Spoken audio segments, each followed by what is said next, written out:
going on, everybody? Welcome back. Gerald here with your weather forecast, and happy Tuesday. We're now more than a week through March, so we're already getting, more than a week past into meteorological spring, and we're not that far from turning the clocks forward, and the spring solstice is just around the corner. But don't let all of those things fool you, because let me tell you, we're going to have quite the shock of kind of wintry weather through the next week or two for much of the lower 48, so I'm going to give you all the details on that in today's video. But if you are new, welcome. My name is Gerald. I'm a meteorology major at the University of North Carolina, Charlotte, and I love talking all things weather, and I really love keeping people informed about the weather.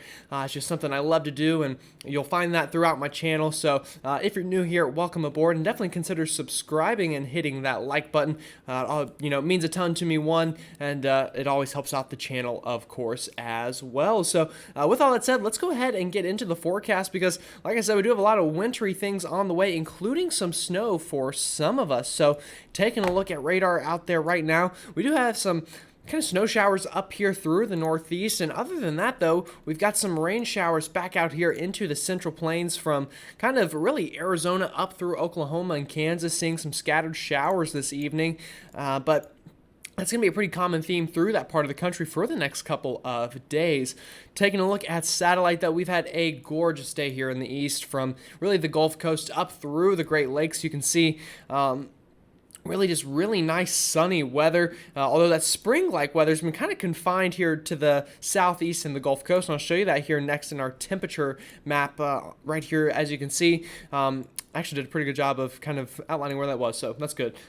Anyway, though, you can see those warmer temperatures here definitely down into the Carolinas, the deep south from Mississippi, Alabama, Georgia, definitely into Florida and Texas, Louisiana, and even most of Arkansas and Tennessee, seeing those really nice temperatures today.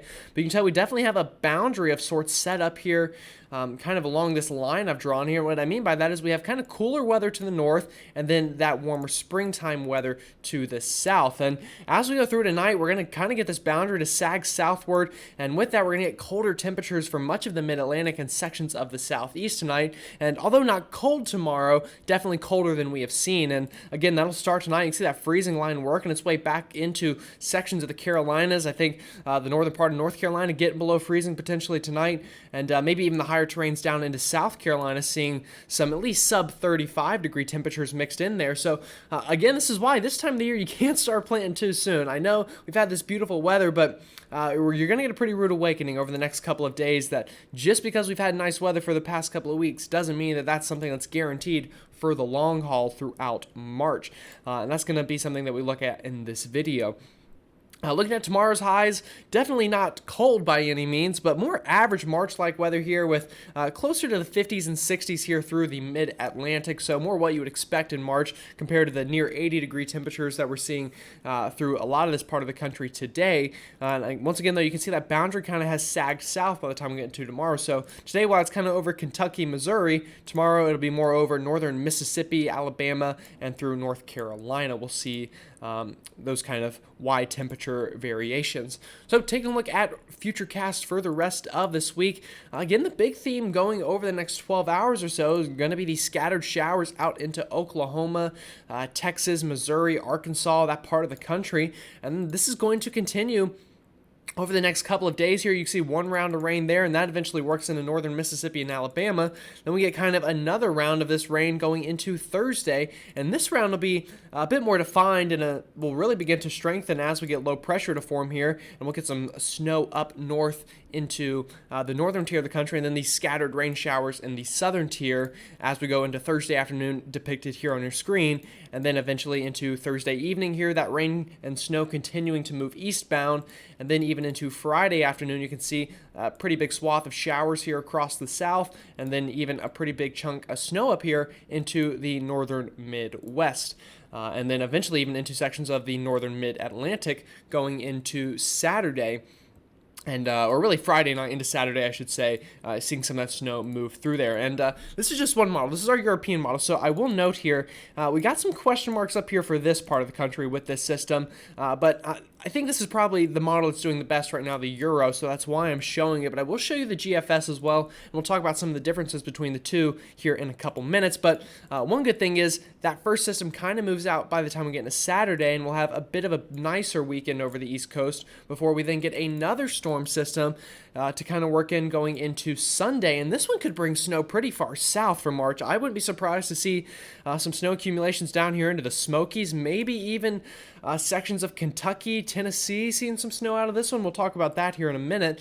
But nonetheless, we do get another storm that is going to bring widespread rain to much of the southeast and more snow to sections of the mid-Atlantic, I think, and the Midwest, and especially the Appalachian chain through sections of the mid-Atlantic, seeing snow out of this one. And then this one, we also have some questions on for the northeast. Those are probably the worst question marks you'll ever see drawn. But anyway, we do have some questions with that second system that will likely come in later this weekend and into the start of next weekend. But you can see here, definitely a peculiar look there, if you will, for parts of the northeast on just this model run. So taking a look at temperatures here.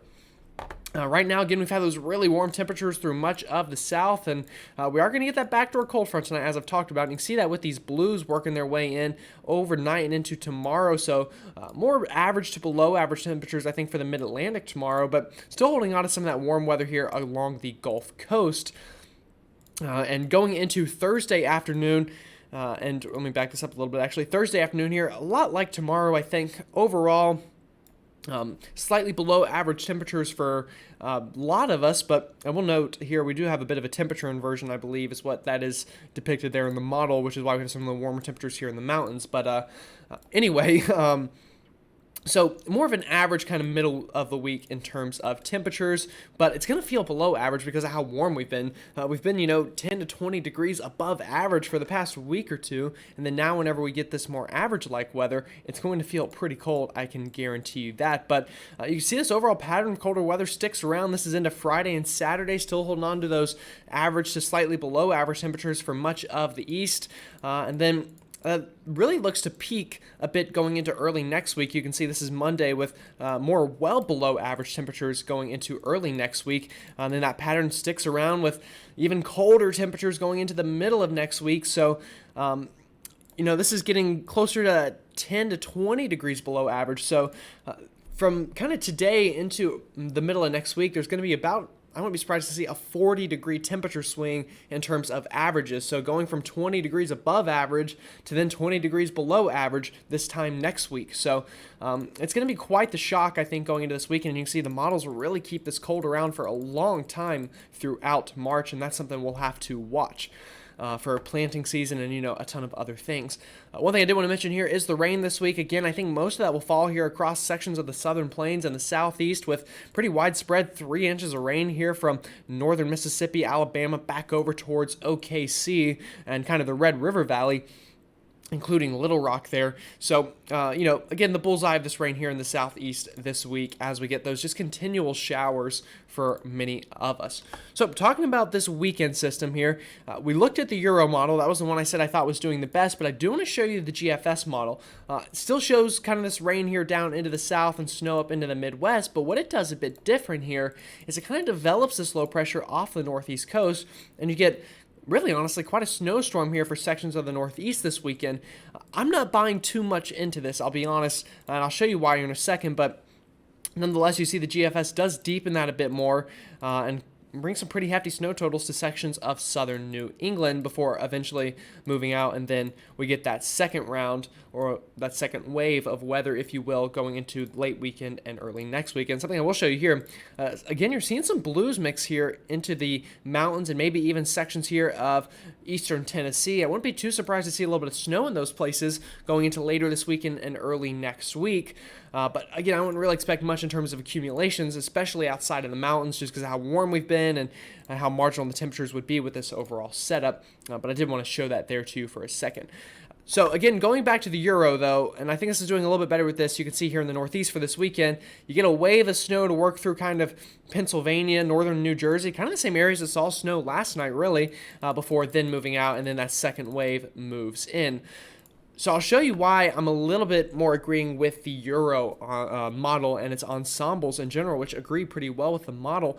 So what this map shows you is the percent chance of seeing more than 4 inches of snow this weekend. So this is the Euro ensemble. You can see where the bullseye of that snow falling, again, is really over kind of Pennsylvania, northern New Jersey, even into Long Island potentially, but these numbers here, the highest you're seeing in terms of the chance of getting more than 4 inches of snow is really maxing out about 45%, but more widespread closer to 30%. So I do think kind of this section here of Pennsylvania, kind of southern New York State, kind of the same places again that saw snow on Wednesday night, have the best chance of getting a significant snow out of this. But even then, those chances are pretty slim here. And to take a look at the GFS, again, you can see the chances are higher of seeing that more than 4 inches of snow, but once again, the placement is still pretty similar to the Euro. So on the operational model where you saw kind of this crazy snowstorm back in this direction, the ensemble show the highest chance of that snow accumulating past 4 inches, again being into northern PA and southern New York State.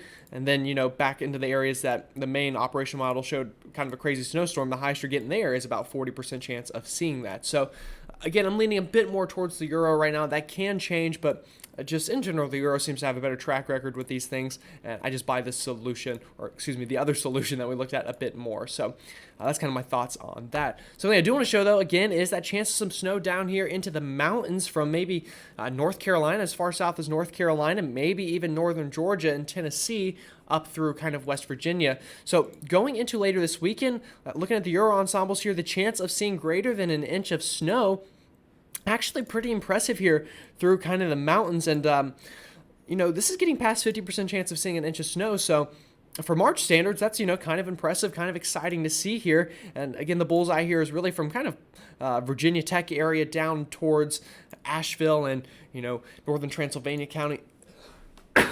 Excuse me, sorry about that. But through that general area of the mountains there. And again, you even see that chance kind of here potentially through Kentucky, Indiana with that second system of seeing some snow. And you even see some of these numbers kind of getting down here along the I-85 corridor, but I won't expect anything crazy out of this through that area. More or less have a higher chance of seeing snow here in the mountains with this system early next week. And you can see those chances really get pretty high once you get up into West Virginia, where I think obviously we'll have the highest chance of seeing some of that snow. So kind of looking long range here in the 6 to 10 day outlook, and just like we looked at in temperatures earlier, it's going to be quite cold here in the eastern United States, specifically here into the southeast. I think having the highest chance of seeing those well below average temperatures through kind of the middle of next week. So something I did also want to mention here that I'll actually back up and talk about. So after we get through this weekend with that second system that talked about bringing snow potentially to the mountains in the south, that's another system that could potentially bring some snow to the northeast. And this one, I think if we're going to get a big snow in the northeast, this one has a better shot of doing it. So showing that to you, again, this is that first system for this weekend in the northeast. Then those snow chances go down before we get a second wave going into early next week. And you can see this is more a widespread chance of seeing more than 4 inches of snow here on the Euro model.